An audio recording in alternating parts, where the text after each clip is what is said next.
I actually ran into this guy at the jail. He was on the eve of jury selection. He was charged with rape. And he wanted to hire me, so I ended up getting in the case. He was a Marine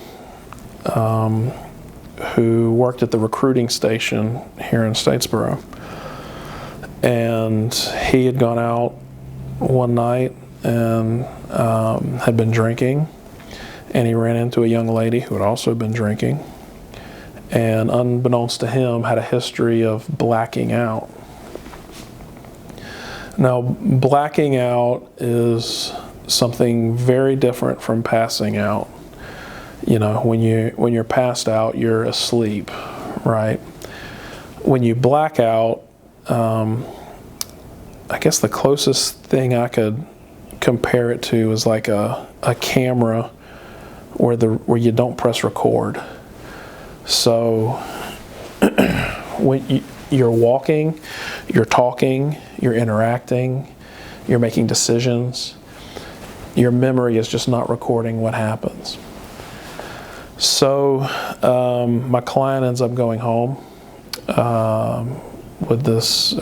takes this girl home that he meets at a bar. They're both intoxicated. Turns out she had been drinking for about 6 hours at that point. I think he'd been drinking for about a similar amount of time. Back at his place, they have a consensual and unremarkable encounter. The next morning, they wake up a little bit early. They have a conversation. And then this was a remarkable thing, and I think this was one of the things that actually resonated with the jury. Him and her actually got back in bed and went back to sleep. So they woke up around, I think like somewhere around like 8 or 10 o'clock in the morning, and then they went back to sleep together until like 1 or 2 in the afternoon. And according to her, she woke up not knowing where she was and believing something had happened. And instead of asking to go home, she went back to bed and went back to sleep. And I actually, as I recall, I asked her about this. I said, "So you went back to sleep?" Yeah, I just went back to sleep. So 1 o'clock, they get up. He takes her back home. He, completely unaware of what's going on in her head, is like, hey, this was fun. I'd love to, take you out sometime. And then he, drops her off at her place and unaware that anything is going on. He gets a call from the sheriff's department, an investigator, about an allegation of rape. Apparently, she went in and said that she was out drinking. She woke up the next day at some strange guy's house. She believed they had had sex, and she just doesn't remember what happened.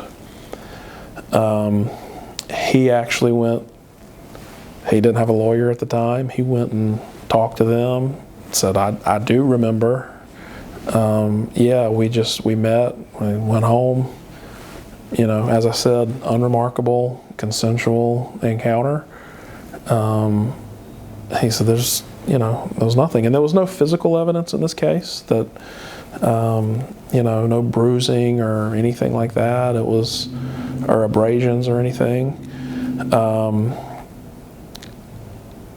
And the interesting thing is, there was no accusation from her that she didn't consent. Her only allegation was, I don't remember what happened. And at the trial, it went south for the prosecution very quickly.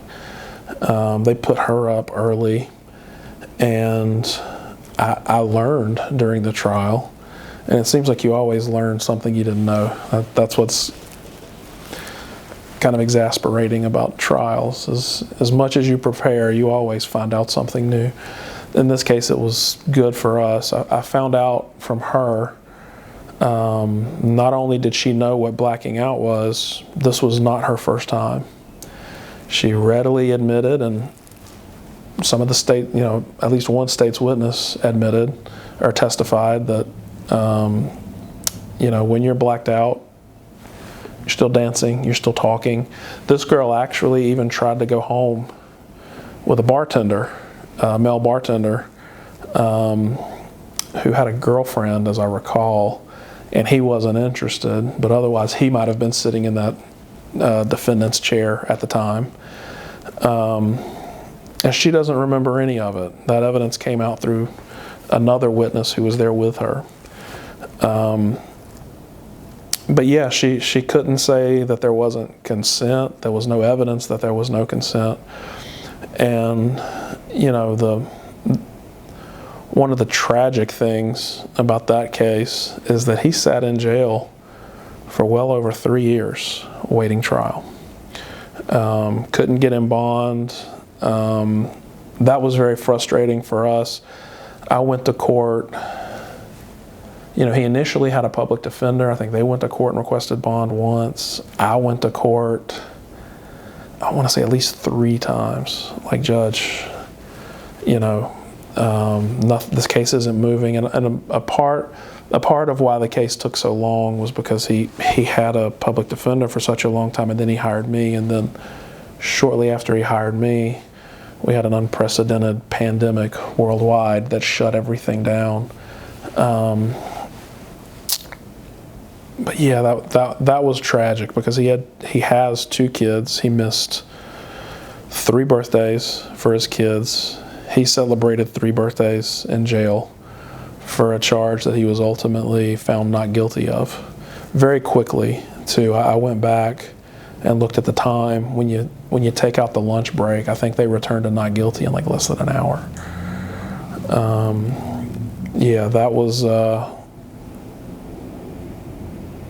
that was one where even after I won, I was like, man, I hate that this ever even happened at all. I felt like we owed that guy more, being a Marine. We owed him better than what he got. Being accused on such flimsy evidence